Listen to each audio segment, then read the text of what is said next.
Après vous avoir montré la moisson du tournesol, je vais aller dans une parcelle juste à côté donc, de celle de chez Pierre pour aller voir ce qu'on appelle du relais cropping.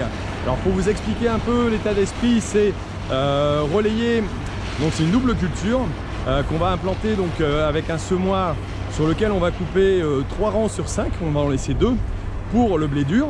Et donc on va avoir tout simplement une culture qui va être implantée en blé dur, puis au printemps on va apporter donc le sorgho, une culture que je ne connais pas dans mon secteur mais qui est bien adaptée ici et qui va venir donc couvrir le reste des rangs. Alors ici on voit bien l'implantation, comme on a pu le voir, Pierre avait essayé de faire un essai aussi mais qu'il n'a pas pu mettre en place parce que c'était trop tard au niveau du semis.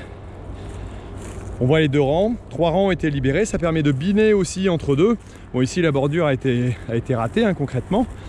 Mais lors de la récolte, donc on va pouvoir récolter le blé dur alors que le sorgho n'est pas encore assez développé et donc laisser pousser une deuxième culture. Alors bon, ici on est un peu sur des parties sales, mais sur l'intérieur de la parcelle on peut voir que c'est un peu plus intéressant à voir. Voilà, ici on voit une belle implantation donc, de la culture. On voit que le sorgho avance pas mal, hein. Il y a encore un bon mois là, il est en pleine floraison à voir. Hop, il perd un peu d'étamine. Et donc on voit bien l'implantation qui a été faite ici en un rang.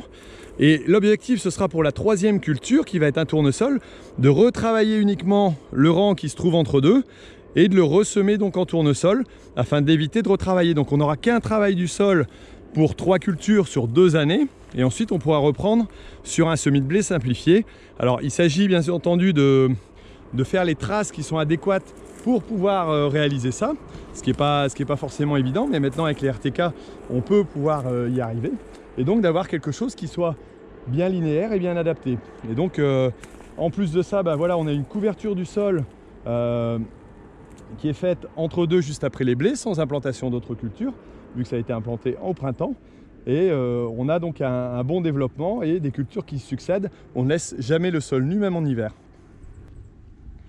Alors la complexité de ce système, c'est bien entendu d'implanter le sorgho au bon moment dans le blé pour qu'il puisse se développer suffisamment, mais à la fois pas trop, parce que s'il est trop développé, il va gêner au moment de la moisson.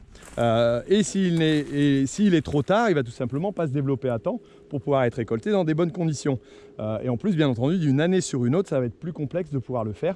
Mais je pense que c'est une forme intéressante d'ouverture pour des essais. Alors voilà, ça prend du temps à être mis en place, mais concrètement, je trouve que c'est pas mal sur ce type de culture de retrouver ça. Voilà, alors moi je vais vous laisser tout simplement là-dessus. Si vous aussi vous faites ce type de culture, alors sur d'autres cultures éventuellement en associé ou les unes après les autres, là on est vraiment sur un relais cropping comme on dit, ou double culture, l'une après l'autre. Expliquez-moi un peu comment vous faites, ce que vous pouvez faire. Voilà, vous mettez un petit commentaire en dessous et ça me permettra de découvrir un peu vos techniques et vos pratiques aussi. Et puis dites-moi aussi si vous avez trouvé ça intéressant. Alors certes là c'est un essai sur la bordure, c'est pas forcément très concluant, mais on voit que je trouve que ça prend forme et ça peut être intéressant à développer et à travailler. Bon écoutez, moi je vous laisse, je vous dis à bientôt sur Agriculteur d'aujourd'hui pour découvrir d'autres productions, d'autres techniques et puis pour expliquer l'agriculture, parce que comme vous le savez, l'agriculture mérite d'être expliquée. Allez, mettez-moi un petit j'aime, ça fera plaisir. Allez, ciao. Oh là, j'ai failli me casser la figure ici.